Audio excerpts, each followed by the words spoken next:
Madilim ang kinaroroonan ni Corinne at kahit hindi niya nakikita alam ng dalaga ng mga ipis at kung ano-anong insekto ang naggagapangan sa kanyang paanan. "Pawalan niyo ako rito!"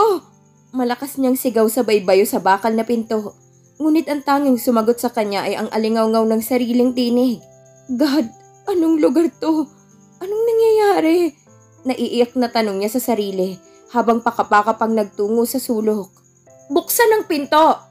Napaigtad si Corinne nang makarinig ng malakas na tinig. Lumikha ng nakangingilong tunog ang bakal na pinto. "Kumusta ka na, Corinne? Okay bang naging trato sa'yo ng mga tauhan ko?" Dahil silaw sa liwanag na nagmumula sa labas ng pinto, hindi niya maaninaw ang mukha ng babaeng nakatayo sa bungad niyon. "Corinne," marahan itong humakbang patungo sa kanya. "Alam mo bang may sorpresa ako sa'yo?" "Catherine?" Hindi makapaniwalang bigkas niya sa pangalan nito. "Mabuti naman at kahit madilim ay nakilala mo ako." May pinindot ang babae at bumaha ang liwanag sa kinaroroonan nila. "Anong ibig sabihin nito? Bakit ipinadukot mo ako?" Galit niyang tanong. "Oops, isa-isa lang ang tanong, okay?" Tila nakakalokong sagot nito. "Una, kaya ka narito ay dahil dito ka na mamamatay. Pangalawa, kaya kita ipinadukot ay para makaganti ako sa'yo." Bakit?" Kinilabutan si Corinne pagkabanggit nito sa kamatayan niya. "Simple lang. Dahil sa kay Erwin." Anong kinalaman ni Erwin sa... "Tumahimik ka! Ayokong makarinig anumang salita mula sa'yo." Napaatras si Corinne. "Pero wag kang mag-alala. Hindi pa naman kita papatayin ngayon. Gusto kong magkita muna kayo ni Erwin." Pagkawika niyon ay tumalikod na ang babae palabas. Umakmang hahabol si Corinne dito. "Oops!" Ngunit maagap na nakaharang sa daraanan niyang dalawang tauhan nito. Napaatras si Corinne na mapagmasdan ang mukha ng mga ito. Tila mga kriminal at hindi pa huhuli ng buhay ang anyo ng mga lalaki. "Diyan ka lang at huwag kang magtatangkang tumakas. Madadali ang buhay mo." Babala ng isa. "At kapag nahuli ka namin, pagsasawaan ka namin." Pananakot ng isa pa nang lumapat pa sa rang pintong bakal at muling bumaha ang kadiliman sa paligid. Napayakap sa sarili si Corinne. Sa buong buhay niya ngayon lang siya nakaranas ng ganitong takot. "Anong ibig sabihin ito, Catherine?" Galit na tanong ni Erwin nang magkamalay at matuklasang nakatali ang kamay at paa niya. Nakapamewang nang umisi ang babae. "I'm glad you're awake, Erwin." "Bakit mo ginawa ito?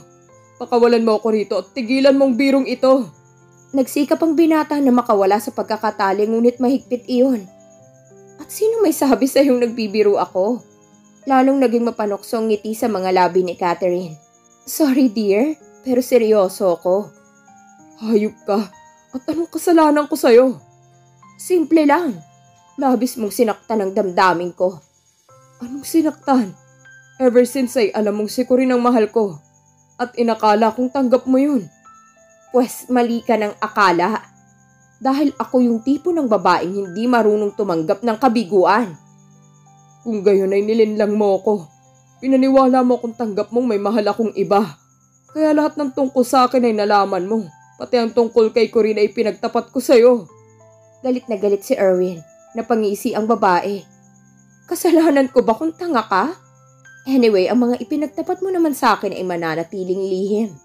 Hinding-hindi ko yun sasabihin kay Corinne. Hanggang kamatayan niya." Kumunot ang noo ni Erwin. "Anong ibig mong sabihin? Anong balak mo kay Corinne? Huwag mo siyang sasaktan. Huwag mo siyang pakikialaman." Malakas na halakak ang tugon ni Catherine. "Huli na. Baka sa mga sandaling ito'y pinagpepiestahan na siya ng mga tauhan ko." "No!" "Yes. At ngayon pa lang, ihanda mo na ang loob mo na makitang patay siya." Gimbal si Erwin sa natuklasang angking kabuktutan ng babae. Hindi man niya natutunang mahalin ay kanya namang pinagkatiwalaan. "Catherine, akala ko'y kaibigan kita." "Kaibigan? Shit! At sa akala mo ba'y bakit ako nagtiyatsagang mamahala sa negosyong naiwan mo sa Amerika? Para sa kaalaman mo, inaasam ko na isang araw ay magiging akin din yon. Dahil ako ang pakakasalan mo. Pero anong ginawa mo? Hanggang ngayon ay ayaw mo pa rin akong pag-aralang mahalin dahil kay Corinne." "Hayop ka. Sa sandaling makawala ako rito, pipilipitin kong leeg mo." Minsan pang nagtangkang kumawala si Erwin. "Huwag ka nang magpakahirap. At huwag kang mag-alala. Kahit naman wala ka na ay patuloy kong pamamahalaan ang negosyo mo sa Amerika. Katunayan mula nang iwan mo sa akin yon, ay lalong lumago at dumoble ang kita. At isa pa pati nang maiiwan mong negosyo rito ay pamamahalaan ko na rin. Kaya huwag kang mag-alala. Hindi pa kita ipapapatay. May mga papeles pa akong papipirmahan sa'yo na katunayan na sa akin mo ipinababahala ang lahat. Hindi. Kahit diktahan mo ko, hindi ako pipirma. Tingnan natin. Lucas, Dolpo. Dalawang lalaking pumasok sa silid na kinaroroonan ni Erwin. Yes, ma'am. Dalhin ditong babaeng bihag. Yes, ma'am. Sinong? Si Corinne. Naririto rin siya sa bahay na to. Hayop ka. Mamaya ka na magmura, Erwin. Kapag nakita mo nang gagawin kay Corinne ang mga tauhan ko para mapilitan kang pumirma. Buhat sa bumukas na pinto ay pumasok sina Lucas. Hawak ng mga ito si Corinne na nagwawala. Bitiwan niyo ako! Tumigil ka! Pasalyang ipinasok ni Lucas ang dalaga. Corinne! Gimbal si Erwin na magtama ang mga mata nila ng dalaga. Erwin? Gulat na gulat din si Corinne nang bumagsak siya sa tabi ng binata. Anong ginagawa mo rito? Matalim ang titig na ipinukol ni Erwin kay Catherine. Well. At nagkita ang mga pusong lihim na nagmamahalan. Sarkastikong wika ni Catherine habang pumapalakpak. Dahil nasa gipit na kalagayan, hindi binigyang pansin ni Corinne ang sinabi nito. Catherine, parang awa mo na, pakawalan mo kami. Pakiusap niya. Oh no, my dear. Hindi pwede.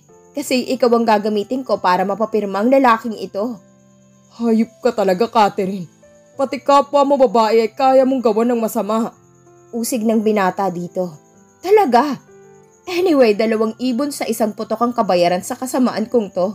Ang mga negosyo mo at makapaghiganti pa ako sa'yo. Pagkuway sumenyas ito kay Lucas.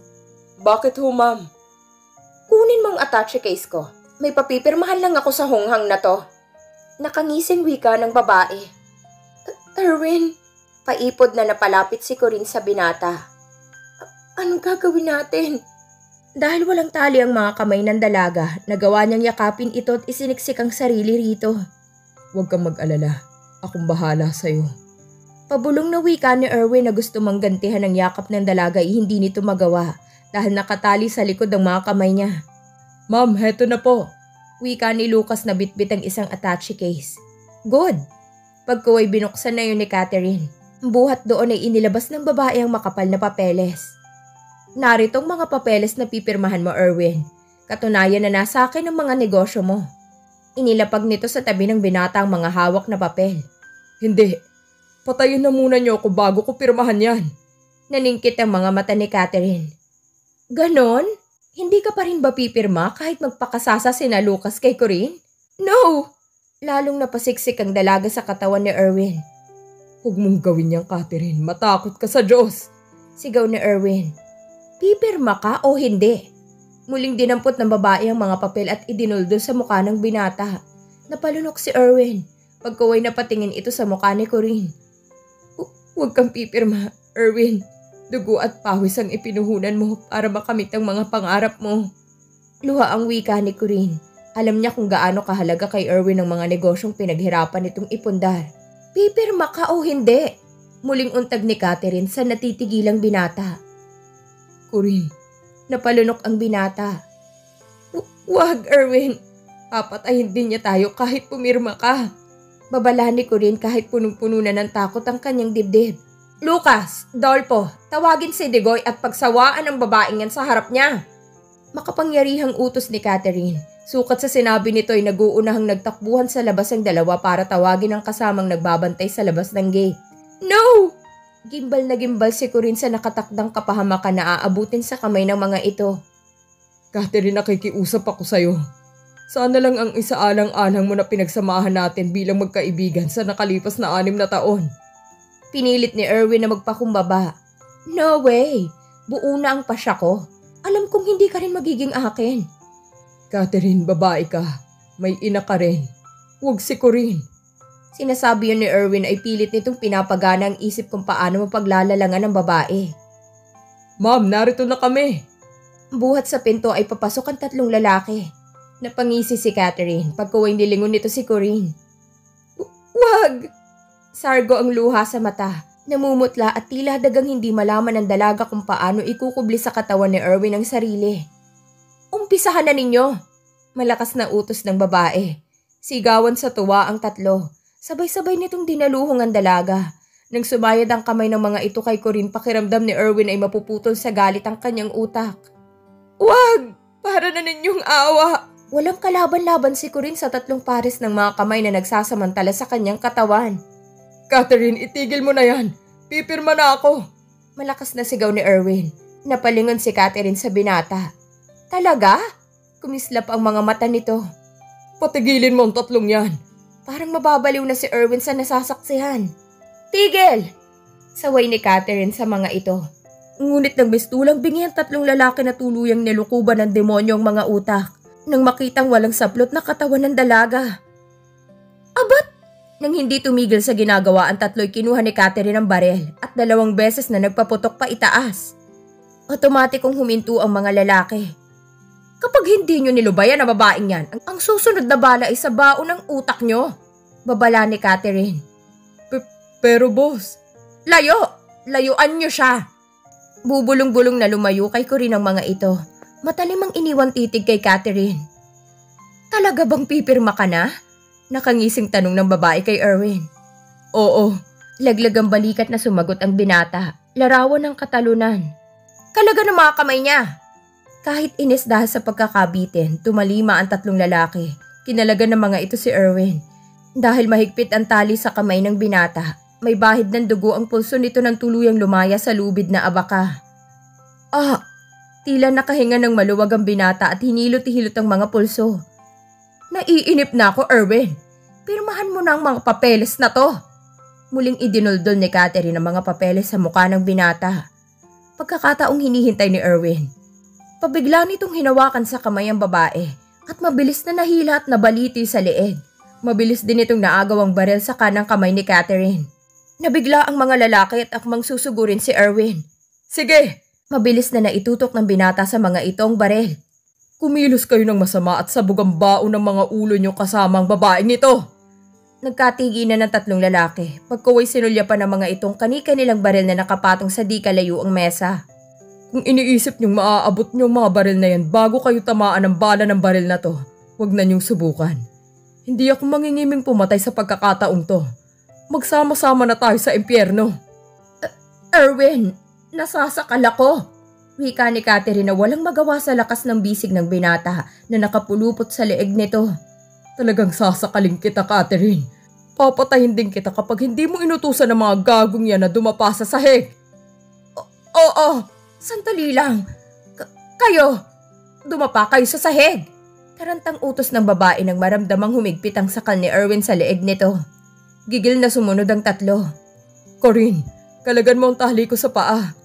Pagamat gimbal pa rin at hindi malaman kung paano tatakpan ng sariling kahubaran, inut-inut na sumunod ang dalaga. Erwin, alika na, umalis na tayo dito. Yaya niya ng ganap ng makalaya ang paa ng binata sa pagkakatali. Si Catherine naman ay naging malikot ang mga mata sa pag-iisip kung paano pipigilin sa pagtakas ang mga bihag. Mauna ka na, Corinne. Tumakbo ka agad at humingi ng tulong. Utos ni Erwin sa kanya. Pero sundin mo ang utos ko. Kapag sabay tayong umalis sa habol sa atin ang mga gagong yan. Oo. Naghigilap ang mata ni Corinne na pwedeng itakip sa gulagulanit na damit. Isang jacket sa di kalayuan sa kanilang namataan niya. Matapos yung ibalabal ay tumakbo na siya palabas. Ayaw man niyang iwanan si Erwin na isip ng dalaga na may katwiran ito. 4 na sunod-sunod na putok ang umalingaw-ngaw sa paligid at bumulabog sa katahimikan ng gabing yon. Napahinto si Corinne sa pagtakbo. Erwin! Labis-labis ang pag-aalalang nadama niya. Nang muling umalingaw-ngaw ang 2 pang putok, nagdalawang isip siya kung tutuloy sa pagtakas o babalikan ng lalaking minamahal. Lakad takbo pabalik sa iniwang bahay ang ginawa niya.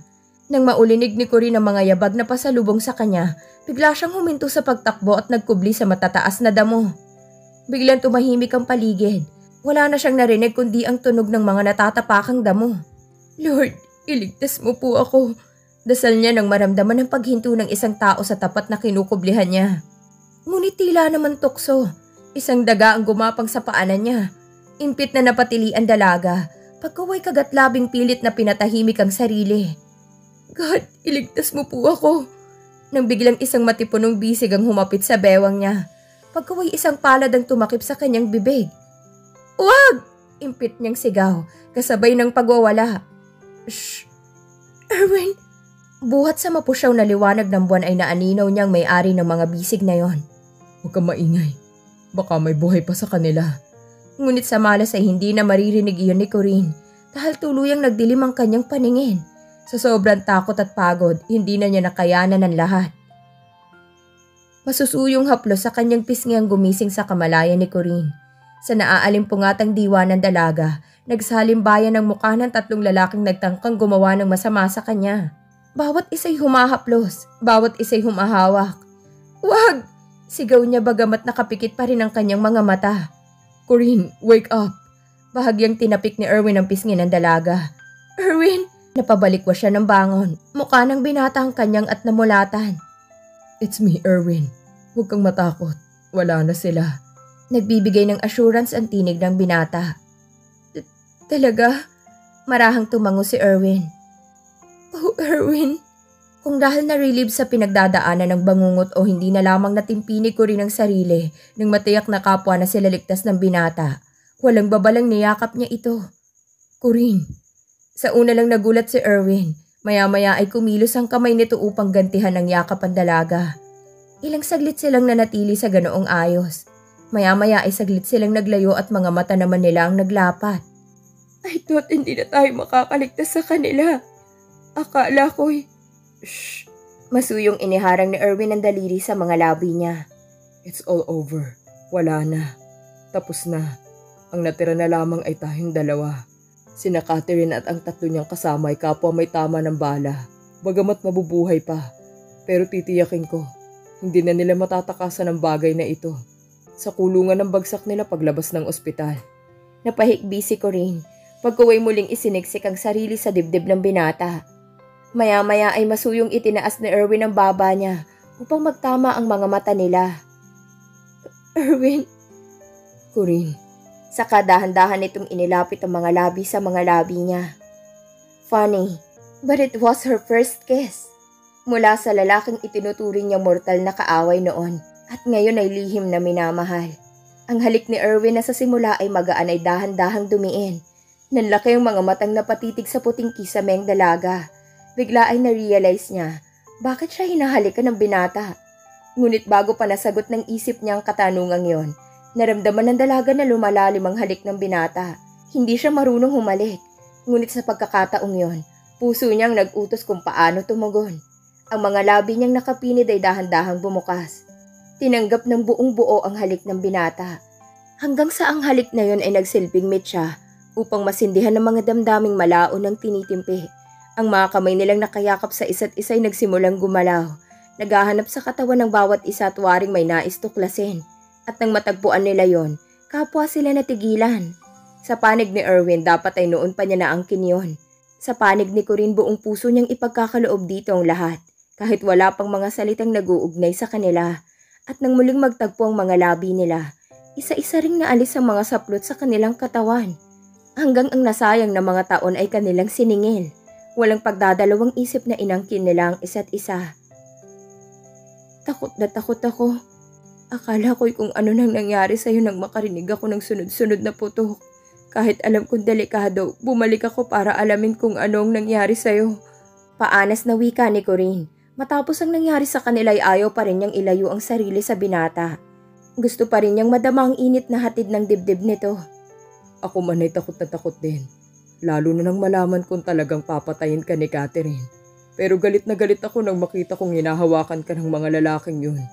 Pakiramdam ko'y sasabog ang utak ko sa sobrang galit at panibugho. Nailayo ni Corinne ang sarili sa binata at matiim niyang tinitigan ang mga mata nito. Panibugho? Yes, panibugho. Selos. Dahil noon pa man minahal na kita. Anong... Gago kasi ako. Hindi ko alam kung bakit gustong-gusto kitang iniinis noong mga bata pa tayo. At kapag galit ka na, gustong-gusto naman kitang amuin. Pero dahil suplada ka, Akala may niloloko lang kita kapag nagtatangka na ako mag-sorry. Nang maging binatilyo at dalaga na tayo, saka ko lang na-realize na mahal pala kita. But then again, puro rejection ang natatanggap ko mula sa'yo. Saglit na tumigil sa pagsasalita ang binata at marahang hinaplos ang pisngi niya. Pero minsan man sa buhay ko sa Amerika, hindi ko nagawang alisin sa puso ko ang pag-ibig na iniuukol ko para sa'yo. Nang umuwi ako sa atin, nasa dibdib ko na ang takot na muli mong i-reject. Wala akong maisip na ibang paraan para mapalapit sa'yo, kaya inalok kita ng trabaho. Gayunpaman, pinilit kong gumawa ng pader sa pagitan natin dahil ayokong umasa. Ayokong ipahalata sa yung totoong damdamin ko dahil baka pagtawanan mo lang ako. But God knows, walang oras na hindi ko gustong-gustong yakapin at halikan ka sa mga sandaling nagkakalapit ang katawan natin. Sa mga pagkakataong nakasakay ka sa kotse ko at nalalanghap ko ang bango mo, pakiramdam ko'y nalulunod ako sa sobrang kaligayahan. Maniwala ka sana. Mahal kita. Shh! Masuyong idinikit ni Corinne ang hintituro sa mga labi ni Erwin. Enough. Sapat na ang mga narinig ko. Sapat na ang pagpapain mo ng buhay para sa kaligtasan ko, para maniwala kung mahal mo ko. Naniniwala ka na mahal kita? At bakit hindi? Pinatunayan mo na, hindi ba? Napangiti si Erwin. Pagkuway tinawid na nito ang pagitan ng mga mukha nila upang muling maglapat ang kanilang mga labi. Dito na po nagtatapos ang ating kwento. Samahan niyo po muli ako sa panibagong kwento na ibabahagi ko sa inyo. Maraming salamat po.